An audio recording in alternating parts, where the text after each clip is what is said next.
కొంచెం చీర సరిగా పాప ఇక్కడ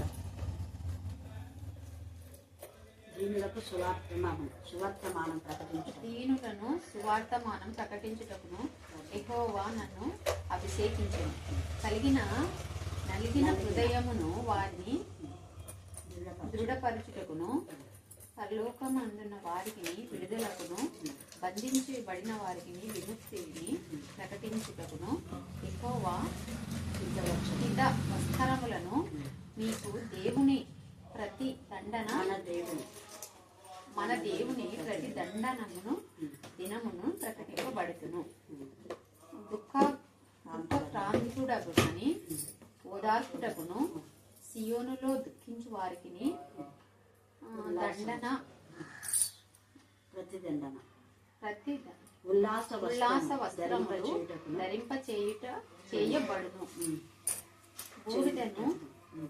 బూడిదను ప్రతిగా పూదండను, ముఖమునకు ప్రతిగా ఆనంద తైలమును, భారభరితమైన ఆత్మకు ప్రతిగా స్తుతి వస్త్రమును వారికి ఇచ్చుటకును ఆయన నన్ను పంపి ఉన్నాడు. దేవుని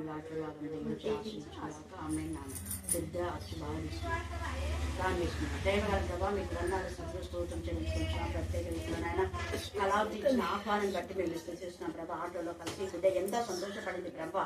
దేవా ఈ రోజు మీరు అనుకోకుండా మొత్తం నడిపించారు. ఆమె కుమారికి రక్షణలో ఆనందించి ఉన్నత చదువులాగా మీకు దయచేయండి. దేవ కళావతి నా ప్రభా, ఈ కుటుంబం కూడా వాళ్ళ తల్లిని కూడా మీరు ఆశ్రయించండి. కళావతి నా ప్రభా ఆరోగ్య బలం శక్తిని దయచండి. కొడుకు లక్ష్మిలో దేవ ఎలాంటి ప్రాబ్లమ్స్ రాకుండా సమాధానం దయచండి. సాధన కృత్యాన్ని కూడా గద్దించమని ప్రార్థిస్తున్నాను. దేవ మీకే స్తోత్రం, మీకే స్తోత్రం, మీకే in the name of Jesus we command with the power of the Holy Spirit we rebuke use the best item in Jesus name. దేవ యశోద భాస్కర్ అనే ఇంట్లో ప్రతి చికెన్ శక్తులు అయిపోతుంది. నెమ్మది కలుగుతుంది. మరి పాప విషయంలో కూడా కృప దాయిచ్చండి. స్తోత్రం దేవ మీకే స్తోత్రం, మీకే స్తోత్రం, మీకే స్తోత్రం, మీకే స్తోత్రం, మీకే స్తోత్రం, మీకే స్తోత్రం. మరి కళావతి కుమారికి దేవుని పైన జ్ఞానం, తల్లి పట్ల విధేయత మీరు దయచేయండి. దుఃఖ దినములు సమాప్తించండి. ఆమె భారభరితమైన ఆత్మకు స్థుతి వస్తుంది దయచేయండి. నెమ్మది కలుగుచేయండి. సాధన దయపరచమని జయిస్తున్నామని ప్రార్థిస్తున్నాం తండ్రి. ఆమేన్, ఆమేన్, ఆమేన్. ఓకే, గాడ్ బ్లెస్ యు మా, గాడ్ బ్లెస్ యు. ఎంత సంతోషపడింది ఈ పాప. నువ్వు రానప్పుడు రక్షణ కీర్తన పాడండి, రక్షణ క్రీస్తుని కీర్తించండి, రక్షణ క్రీస్తుని కీర్తించండి, ఆనందించండి, అందరూ ఆరాధించండి, ఆరాధించండి, అందరూ ఆరాధించండి, ఆనందించండి, అందరూ ఆరాధించండి, ఆరాధించండి, అందరూ ఆరాధించండి. చప్పట్లు కొట్టి గంతులు విప్పి రక్షణ కీర్తన పాడండి, చప్పట్లు కొట్టి గంతులు విప్పి రక్షణ కీర్తన పాడండి, రక్షణ క్రీస్తుని కీర్తించండి, రక్షణ క్రీస్తుని కీర్తించండి, ఆనందించండి, అందరూ ఆనందించండి, ఆరాధించండి, అందరూ ఆరాధించండి.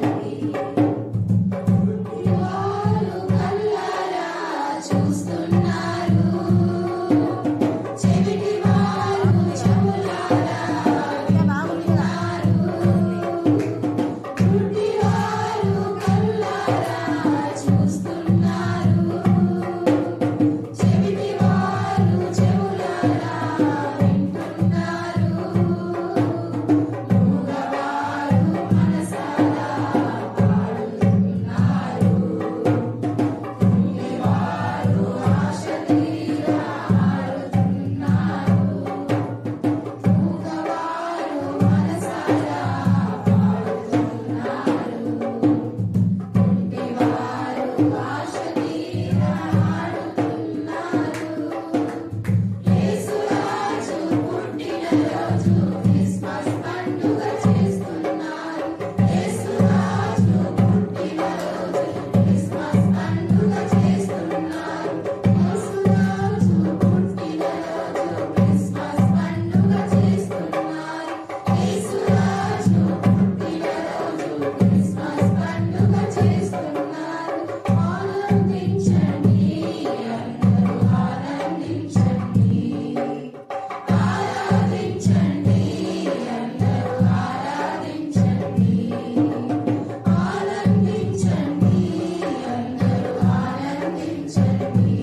పుట్టినరోజు క్రిస్మస్ పండుగ చేస్తున్నాం.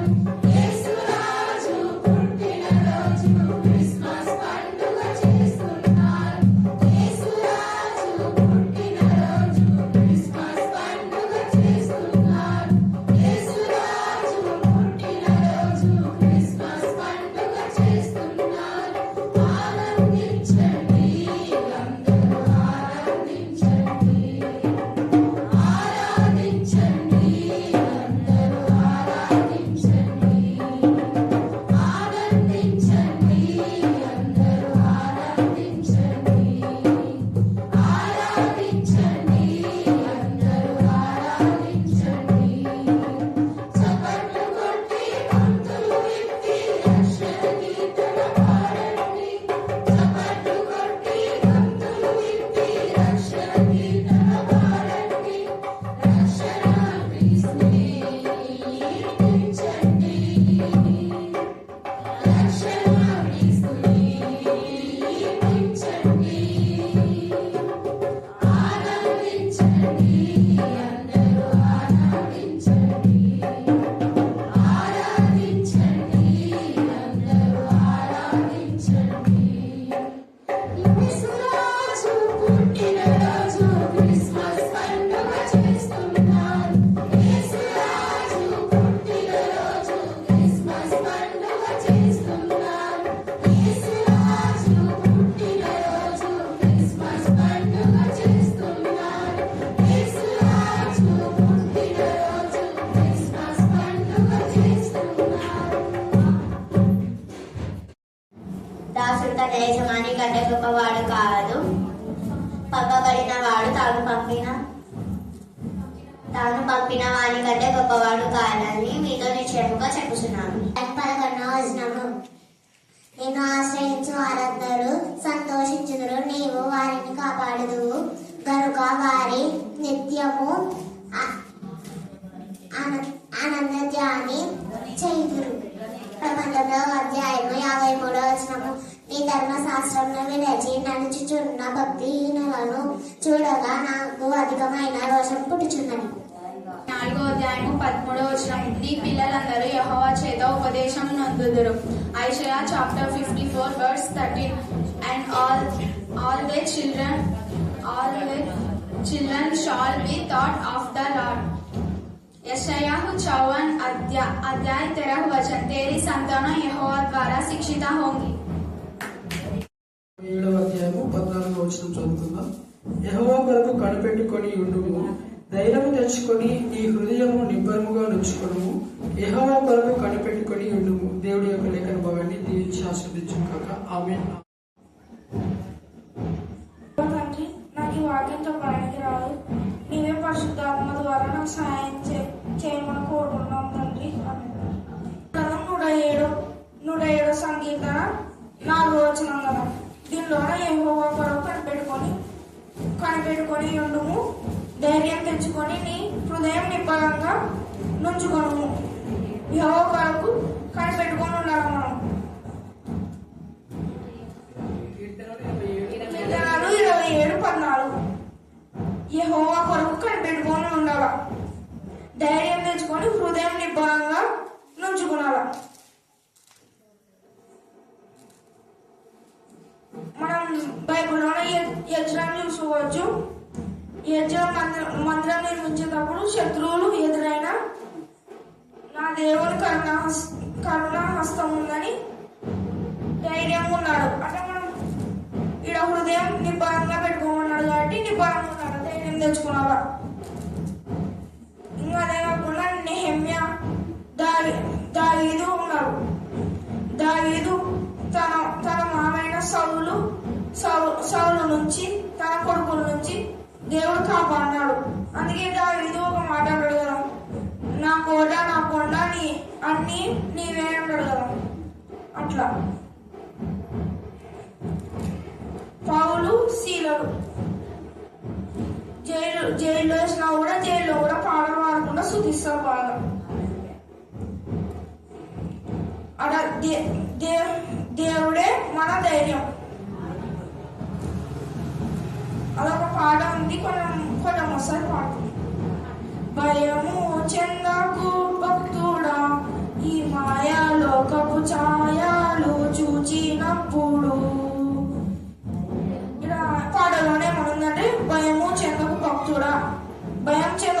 భక్తుడు ఈ మాయాలోకం ఛాయలు చూచినప్పుడు భయము చెందకు నీవు, దిగులు చెందకు నీవు, భయము చెందకు నీవు, దిగులు చెందకు నీవు, జీవాన్నిచ్చిన యెహోవా ఉన్నాడు.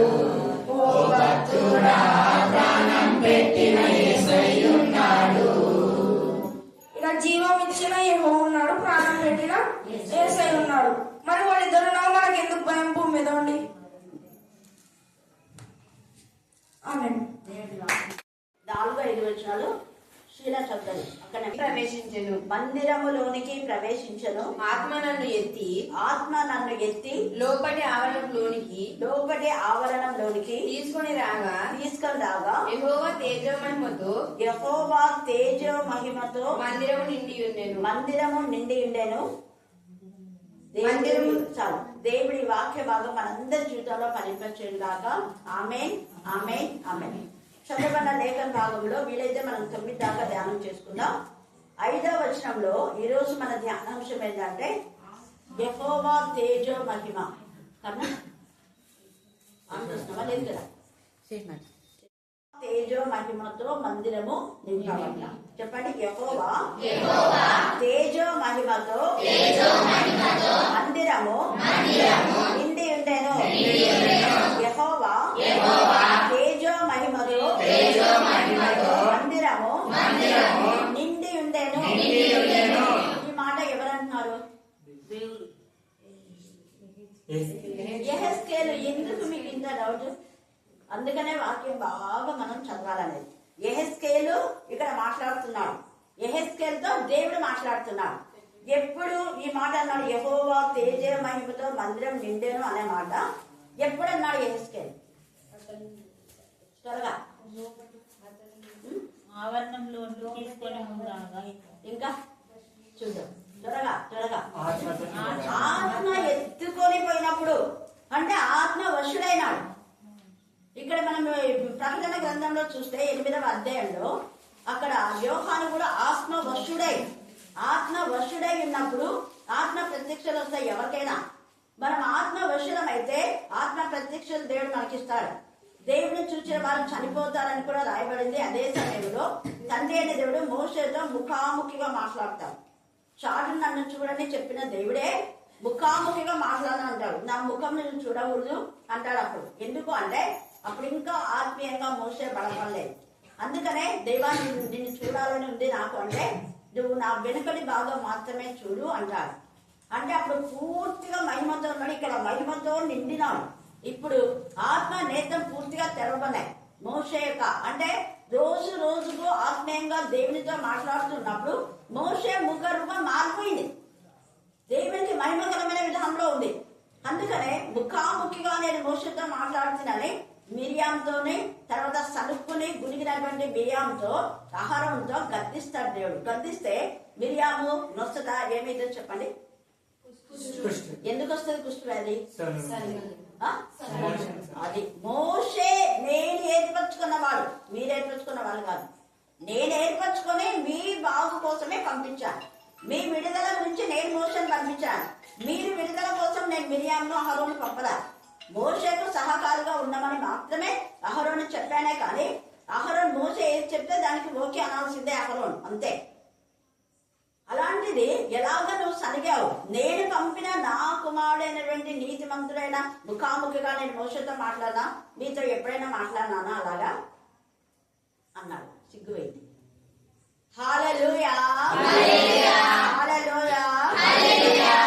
తర్వాత అదే మోషే ఏమని చెప్తా అంటే, ప్రభా ఈ ప్రజలు నిజంగా నువ్వు నన్ను పంపివని తెలుసుకోవడానికి ఏదైనా ఒకటి చేయండి ప్రభా, రుజువు కావాలి అంటాడు. అన్న వెంటనే అక్కడ ఉన్నటువంటి ఆలయం మధ్యకు ఇలా అందరు చూస్తుండగా కోరాహు, అభిరాము, దాతాం 250 మంది ఆన్ ద స్పాట్ డెర విడిచి అక్కడనే చచ్చిపోతారు. అక్కడ మోషే గట్టిగా చెప్తాడు, నేను దేవుడు పంపాడని దానికి రుజువు చూపించాడు. ఈ రాత్రి కాలశంలో దేవుడు మనకు రుజువు చూపించినప్పుడు యెహోవా మహిమతో మన బ్రతుకులు నింపబడినప్పుడు కరుణాపీఠం యెహోవా మహిమతో నింపబడింది కాబట్టి రుజువు చూపించినాడు దేవుడు. రుజువు వచ్చినాడు మీ మధ్యనే. ఏంటి ఆ రుజువు చెప్పండి త్వరగా. ఏం రుజువులు ఏం లేవా? ఏమా ఏం అద్భుతాలు అంటే మీరు ఎవ్వరు అద్భుతాలు కొనుక్కోరా వాటిలో ఎక్కడ కొనుక్కున్నట్టున్నారు. ఏం అద్భుతాలు చెప్పండి మరి.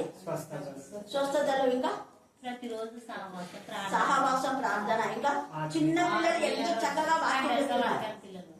ఇప్పుడు మీరు అన్ని సంఘాలను అడిగి మీ పిల్లలు రోజు వాక్యం చెప్తున్నారా అని అడగండి. చెప్తారు ఎప్పుడు? ఆదివారం ఒక్క రోజే. కొంతమంది ఇళ్లలో చెప్తారు. సంఘంలో ఇలాగ ఇంతమంది పిల్లలు చెప్పడం లేదు. అది ఒక అద్భుతం. వాక్యం అద్భుతం. రెండవ అద్భుతం, దురాత్మలు ఎన్నో వచ్చి వెళ్ళిపోయినాయి. అంటే దేవుని యొక్క ఆత్మశక్తి లేకపోతే దురాత్మలు బంధింపబడం. కొంతమంది మేము దయాలు వెళ్ళగొట్టినామన్నారు, అవి మళ్ళీ వాళ్ళలోకి వచ్చినాయి.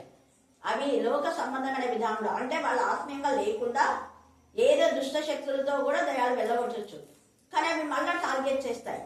అయితే ఎవరైతే దేవుని ఆత్మతో నింపబడి గద్దిస్తారో అవి మళ్ళా రావు. కానీ మళ్ళీ ఎప్పుడు వస్తాయి అవంటే వాళ్ళ ప్రవర్తన సరిగా లేకపోతే మళ్ళీ వస్తాయి. మళ్ళా వచ్చి రావడానికి ఒక్కటి రాదు. ఎన్ని వస్తాయి? 7. గుర్తుపెట్టుకోండి. 2 విధాలుగా దేవుడు మనతో మాట్లాడతాడు. ముందు చెప్తాడు, ఖాళీగా ఉందని నీ హృదయాన్ని ఖాళీగా పెట్టుకోవద్దు. ఖాళీగా ఉంటే ఖాళీ స్థానంలో గాలి ఆక్రమించినట్టు అపవాది ఆక్రమిస్తుంది. అలా ఆక్రమించకుండా దేవుడు చేస్తున్న మేలను బట్టి ఏం చేయాలంటే రోజు స్తుతించాలి. ప్రతి దినం దినం ఆయన గడపనొద్ద చేరి 2000 సేనాను దయ్యం పట్టిన వ్యక్తి దయ్యం పోతేనే వాడు దేవుని ఆత్మ వాళ్ళు పనిచేసి ఏమని చెప్తుందంటే ఏసే నేను వెంట వస్తానంట. ఏసే పాదం దగ్గరే కూర్చుంటాడు. కానీ ఏసే ఎలా వచ్చాడు? ముందు మీ ఇంట్లో వాళ్ళ దయ్యాలు ఎగగొట్టుకొని పంపిస్తాడు. హల్లెలూయా, హల్లెలూయా. మనం దేవుని ఆత్మతో నింపబడ్డామంటానికి ఒక రుజువు. దేవుని ఆత్మతో నింపబడితే అనేక మంది అన్ని జనులు సంఘాలలో నిండిపోతారు ప్రవాహంగా. మరి కరోనా పీఠంలోకి అన్ని వచ్చినారా లేదా? అంతకంటే రుజువు కావునా? ఒక్క ఆత్మ రక్షింపబడితే పరలోకపు దూతలంతా ఏం చేస్తారు? సంతోషం లేదా? ఏం పవన్ కామున్నా పవన్ రక్షించబడిన సంతోషం లేదా? మరి ఉంటే చెప్పుకున్నారు. అందరూ చెప్పాలి ఒక్కరుగా. ఎందుకంటే అక్కమ్మక్క ప్రార్థన చేసినప్పుడంతా పవన్ గురించి చేస్తారు. విన్నారు కదా మీరు? చేస్తుందా లేదా? అంటే మనం ఎంత మర్చిపోవాలన్నా పరిశుద్ధాత్మ మర్చిపోయాలో చెయ్యదు, గుర్తు చేస్తుంది. ప్రతిసారి శుక్రవారం కానీ ఆదివారం కానీ ఎప్పుడు వచ్చినా అక్కడ ప్రార్థన చేయండి. వెంటనే శ్రీకాంత్ గురించి చేస్తుంది. పవన్కి జీవం ఇచ్చినావు ప్రభా, నీ జీవం వాళ్ళ అమ్మను చూడండి. ఎందుకంటే చేసిన వేళ దేన్ని మరవకూడదు కదా. అది అప్పుడు వెంటనే నాకు గుర్తొస్తుంది, నువ్వు నాకే ఎలాగ మాట్లాడుతున్నావో అక్కతో నువ్వు అలాగే మాట్లాడుతున్నావు. నేను ఎప్పుడు మేలు చేసిన వాళ్ళు ఎప్పుడు మర్చిపోకూడదు. నింపబడిన తర్వాత ఆత్మతో నింపబడ్డం అంటే ఖచ్చితంగా రుజువుపరుచుకునే విధానంలో మోషే రుజువుపరుచుకున్నాడు కదా. దేవుని ఆత్మతో నింపబడినాడు, దేవుని ఆత్మ ద్వారా మాట్లాడినాడు, దేవుడే నన్ను పంపినాడని ప్రజలందరి దగ్గర రుజువుపరిచేలా చేశాడు. అలాగనే పౌలు కూడా దేవుడు ఆయనను పంపినాడని, దేవుడు ఏర్పరచు చేసుకున్నాడని, ఆయన నిర్దోషి అని ఒక రుజువు వచ్చింది. ఏమిటా రుజువు? దేవుని ఆత్మ పౌలుతో ఉంది, దేవుని మహిమ పౌలుతో ఉంది. పౌలు దేవుని మహిమపరుస్తున్నాడు, దేవుని గణపరుస్తున్నాడు, దేవుని ఆరాధిస్తున్నాడు, దేవుని పైన ఆధారపడినాడు. అలాగా రుజువు చేయడానికి ఒకటి జరిగింది. ఏం జరిగింది చెప్పు. అధికారం ఆన్మర్చుకున్నారు. ఇంకా అధికారం చాలా ఇంపార్టెంట్. అది కూడా ఇంకా చెప్పండి. ఏమి ఇంత సింపుల్ వస్తుంది? పాము ఆయన చేతికి చుట్టుకుంది కదా. అందరూ ఏమన్నారు? అతను కలుస్తుంది ఖర్చుడు. ఆయన పాపము ఆయన పట్టుకుంది. దేవుడు అంతా అది విధిలిచ్చే వరకు అందరు అనుకుంటున్నారు. చూసినావా, పౌరుడు నిజంగా దుర్మార్గుడే. అందుకనే వదలలేదు. చూడు, పాపం ఆయన పట్టుకుని చూడు, పాము పట్టుకుని చూడు, కలుస్తుంది చూడు, ఇంకా సస్తాను చూడు అనుకుంటున్నారు. వెంటనే నవ్వినాడు. ఇట్లా ఉందని చూసి ఒక్క విద్యుత్తుని ఇట్లా ఎదిరిస్తే చచ్చిపోయింది. ఏదైతే ఖర్చు చంపాలి అనుకుంటే అది కావాలని దేవుడు చేసిన కార్యం అంటనే. ఆ పుల్లల్లో నుంచి పాము ఆయన చేతికి పడితే వెంటనే దాన్ని దిలిపేసి మంటలో పడేస్తే అది కాలిపోయింది. వీరు అనుకున్నారు ఖర్చుంటది, చెయ్యి వస్తుందేమో, అదేమో నురుగు వస్తుంది అనుకుంటున్నారు. అంత లోపలనే అక్కడ ఉన్నటువంటి ఆ యొక్క రక్తం పెంచ బాధపడుతున్నటువంటి అతనికి బాగు చేస్తాడు రుచు. హల్లెలూయా, హల్లెలూయా. పౌలు చెప్తాడు, ఏమని చెప్తా అంటే మీరు ధైర్యంగా ఉండండి, మీకేం కాదు. చక్రి ఎంత బాగా చెప్పిండు. ఏసే ఉన్నాడు, మనం ధైర్యంగా ఉండాలి. మనం లోకస్తులకు భయపడినట్టుగా మనం భయపడకూడదు. దేవుడి పిల్లలు దేనికైనా దేవుడి పిల్లలు ధైర్యంగా ఫేస్ చేయాలి. అప్పుడు దేవుడు మనం దేవుడి పిల్లలము అని రుచిపరుస్తాం. ఇక్కడ అదే నేను ఇంకొకటి ఇప్పుడు ఇప్పుడు రాముడు అన్న కూడా పాము పడగెత్తితే అన్న ఏం భయపడకుండా దాన్ని ఇస్త్రీ అట్లా కొట్టేశాడు. నేను చెప్పాను, నాతో అర్ధ గంట సేపు ఉండేది పాము. చాలా పెద్దది, నేను నుంచి అంతవరకు ఉంటుంది, చాలా పెద్దది. అది నేను అంటే 2 సార్లు పోయింది నా కాళ్ళ మీద. ఇట్లా కాళ్ళు మోకాలు పెట్టుకుంటాం కదా, 2 టైమ్స్ పోతే నేను అనుకున్నా చాలా అక్కడంతా చాలా లాస్ట్ ఉంది ఇల్లు. అంటే స్కూల్కి దగ్గర ఇంకా లాస్ట్ ఉంది. స్కూల్కి నేను ఆకులంతా తీసుకున్నా. 2 సార్లు పోతే అక్కడంతా ఎలుకలు ఉన్నాయి, వాళ్ళంతా పొలాలు వేసినటువంటి వాళ్ళు అనమాట. అక్కడ ఎలుకలు బాగున్నాయి. ఎలుకను బల్లో వచ్చింది పోతుంది అని అనుకుంటూనే ప్రార్థన చేసుకుంటున్నా. గట్టి కలుస్తున్నాను. నేను చెవులు లోపల ఇట్లా పెట్టుకుని క్రియేట్ చేస్తాను, సౌండ్స్ ఏం లేకుండా.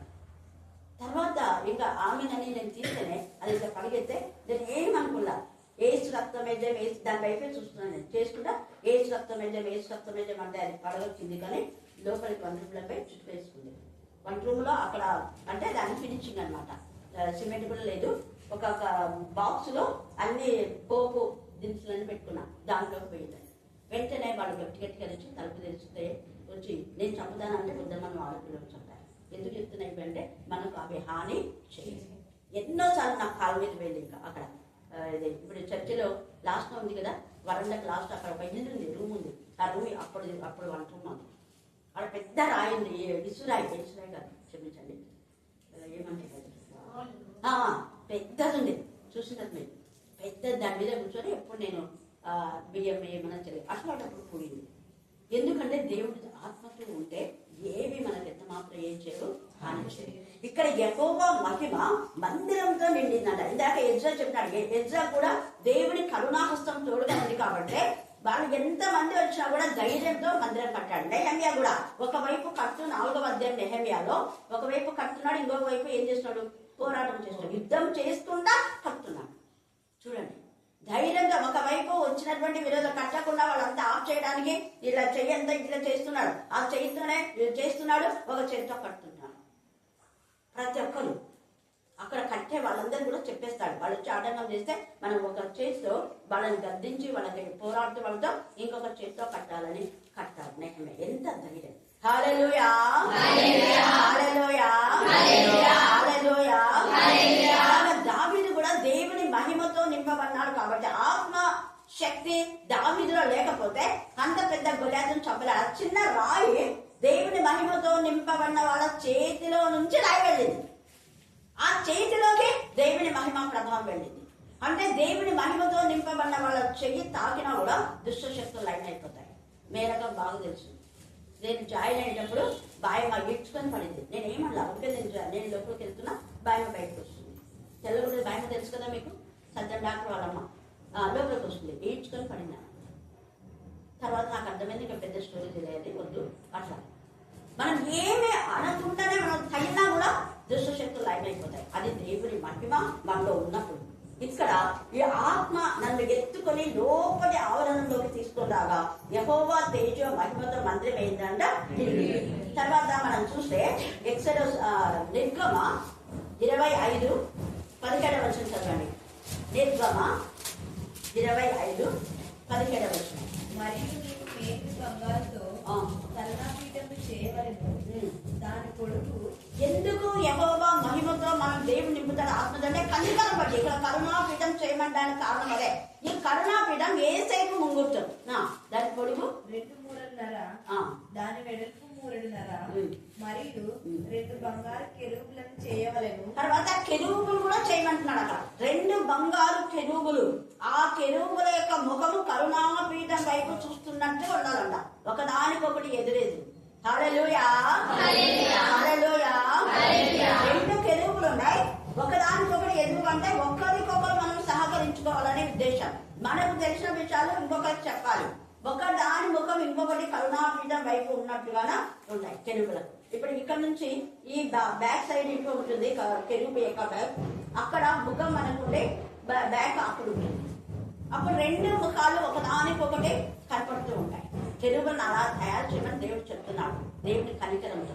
ఇంకా కరుణాపీఠం యొక్క 2 కొనలను నక్షి పనిగా చేయవలెను. ఈ కొనను ఒక కెరూబును, ఆ కొనను ఒక కెరూబును చేయవలెను. కరుణాపీఠంన దాని 2 కొనల మీద కెరూబులను దానితో ఏకాండంగా చేయవలెను.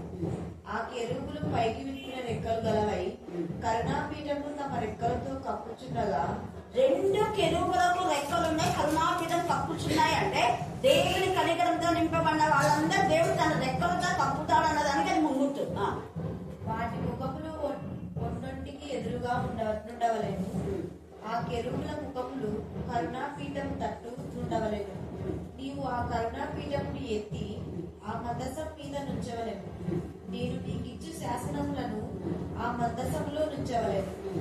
అక్కడ నేను నిన్ను కలుసుకొని, అక్కడ అండర్లైన్ చేసుకోండి. ఎక్కడ కలుసుకుంటా అంట దేవుడు? చెప్పాలా? మళ్ళీ చెప్పాలా?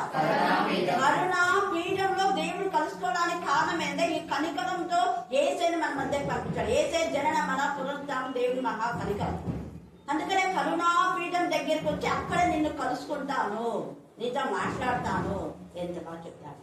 మందసం తయారు చేశాడు, కానీ మందసం పైన మళ్ళా కరుణాపీఠం. మందసము దేవునికి ముంగుర్తయితే కరుణాపీఠం యేసయ్యక మరి కరుణకు, యేసయ్యక ప్రేమకు, యేసయ్యక దయ, యేసయ్య జాలి, యేసయ్యక కృపకు మనకు అది సాదృశ్యం.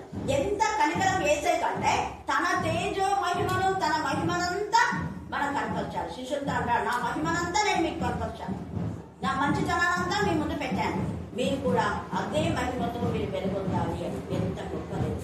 ఇక్కడ యెహోవా తేజో మహిమ యెహెజ్కేలు చూడడానికి కారణం ఏంటంటే ఎంతో మంది ఉన్నారు, వాళ్ళందరూ చూపించలేదు. బట్ ఇక్కడ యెహెజ్కేలుకు మాత్రమే ఎందుకు చూపిస్తున్నాడంటే యెహెజ్కేలు విధేయుడై వినమ్రుడై దేవుడు చెప్పినట్టుగా చేస్తున్నాడు. ఎల్లప్పుడూ దేవుని చూపిస్తున్నాడు. ఆయన చేసిన వేళ దేవుని మరవలేదు. భార్య చనిపోయినా, కుటుంబంలో దుఃఖం ఉన్నా కూడా దేవునికి ఇవ్వాల్సిన ఆనర్ దేవునికి ఇస్తున్నాడు. అప్పుడు మనం దేవుని మహిమ చేత మనం నింపబడతాం. అందుకని అక్కడ తేటగా నేను అక్కడికి వచ్చి మీతో మాట్లాడతాను. ఎంత బాగా చెప్తున్నాడు. తర్వాత 29వ అధ్యాయము 29-23 ఒక గుండ్రటి రొట్టెను నూనెతో వండిన ఒక భక్ష్యమును, నూనెతో ఒక గుండ్రటి రొట్టె అంటే మనం నవ్వు పళ్ళకు చేసేది గుండ్రగా చేయలేదు. దేవుడు ఆకారాలు కూడా మనకు తెలియజేస్తాడు. నేను అందుకే ప్రభు వల్ల కొంతమంది చేసేటప్పుడు ట్రయాంగిల్ అంటే ఉద్దాలా చేయకూడదు అని చెప్పి రౌండ్ షేప్ లోనే చేస్తాను. భూమి గోళాకారంగా ఉంది, ఆకాశ నక్షత్రాలు గోళాకారంగా ఉన్నాయి. చాలా చాలా గోళాకారం అంటే దేవునికి చాలా ఇష్టం. యెషయా 6లో మీరు తర్వాత చదువుకోండి. గోళాకారంగా ఉన్న దానిలో నుంచి యెహోవా మహిమ నేను చూసి తిని అంటాను. టైం లేదు కాబట్టి మీకు రెఫరెన్స్ చెప్తున్నా, చదువుకోండి. యెషయా 6లో దేవుని మహిమతో, నీల ధూమ్రంతో, నీల వర్ణంలో ఉన్నటువంటి గోళాకార మహిమైంది నేను చూస్తున్నా. అందులో బంగారం కలుగుతున్నటువంటి విధానం ఉంది. ఒక వ్యక్తి ఉన్నాడు, ఆయన ఎంత తేజో మహిమతో వెలిగిపోతున్నాడు. ఆయన స్వరూపం నాకు కనపడినప్పుడు నేను అయ్యో అపవిత్రమైన పిల్లల దగ్గర నేనున్నానని పాపని ఒప్పేసుకుంటాను. అంటే దేవుని తేజో మహిమ మనలో వచ్చినప్పుడు మనం తప్పులన్నీ యాజిగా ఒప్పేసుకుంటాం. తప్పు కీర్తన 119లో అక్కడ చెప్పబడిన రీతిగా మన పాపాలన్నీ కప్పుకోకుండా మనం ఒప్పేసుకుంటాం. 119 కాదు, చూపించాలి. 19వ కీర్తన 8 చదవండి. 19:8 యెహోవా ఉపదేశము నిర్దోషమైనది అని హృదయము సంతోషపరచును. యెహోవా ఏర్పరచు ధర్మము నిర్మలమైనది అని కన్నులకు వెలిగించును. యెహోవా ఎందైన భయము పవిత్రమైనది అని నిత్యము నిలుచును. అది నిత్యం నిలిచిన. ఇంకా తన పొరపాటు కనుగొనగలవాడు. రహస్యంగా నేను చేసిన నా పాపం ఉండేగా తన పొరపాటు దేవుని ఆత్మతో నింపబడ్డ వారు పొరపాటు వెంటనే ఏం చేస్తారు? గ్రహిస్తారు. పొరపాటు పట్టుకోరు, అందుకని దాచిపెట్టారు. ఇక్కడ దావిని తేటగా రాస్తాడు. తన పొరపాటు కనుగొనగలవాడు ఎవడు? యెహోవా చేత నిర్దోషులని ఎంచబడిన వాడే ఆత్మలో కపటం లేనివాడు ఎలాంటివాడు? ఆత్మలో కపటం అంటే చిన్నవాడిని పెద్దవాడిని ఎవరు తప్పు చేసినా తప్పనే ఖండించాలి. వాళ్ళు పెద్దలు కానీ వాళ్ళు కలెక్టర్ కానీ ఏమంటారు, తల్లి కానీ తండ్రి కానీ పొరపాటును మనం వాళ్ళకు తెలియజేయాలి. అలాగే మన పొరపాటును మనం తెలుసుకొని ఒప్పుకోకుండా పట్టుకుంటే మనం యెహోవా తేజమైన చూడలే. హృదయ శుద్ధి గల వార్తలు మన దగ్గర చూస్తారు. దేవుని చూడడమే తేజమైన. ఆయన యొక్క ముఖమే కోటి సూర్య కాంతులతో ఉంటది. యెషయా 62లో కూడా నీతి సూర్యుడు అని ఉంటది. మీరు తర్వాత చదవండి. ప్రకటన 1:14లో కూడా ఆయన కన్నులలో అగ్ని లాగా ప్రకాశిస్తూ ఉంటాయని రాయబడింది. తర్వాత చదువుకోండి. పరిశుద్ధతయే అగ్ని అంటే అందుకే శుద్ధ హృదయం దేవుడు మనకు దయచేయాలని మనం ప్రార్థన చేయాలి. తర్వాత 119:53 వచ్చిన చదవండి. 119:53. ఈ ధర్మశాస్త్రమును విడిచి నడుచుచున్న భక్తిహీనులను చూడగా నాకు అధిక రోషము పుట్టుచున్నది. అధిక రోషం వస్తుందంట. నాకు కూడా రోషం వస్తుంది. దావీదుకి ఎంత రోషం వచ్చింది. నీ ధర్మశాస్త్రం విడిచి నీ మాట వినకూడదు. దావీదు ఎన్నిసార్లు చెప్పినా కూడా పెళ్లి పెట్టాడు కింగ్ సౌలు.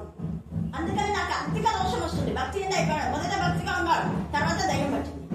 మొదట ఆత్మతో నింపబడి ప్రవచించాడు, తర్వాత దయ్యం పట్టింది.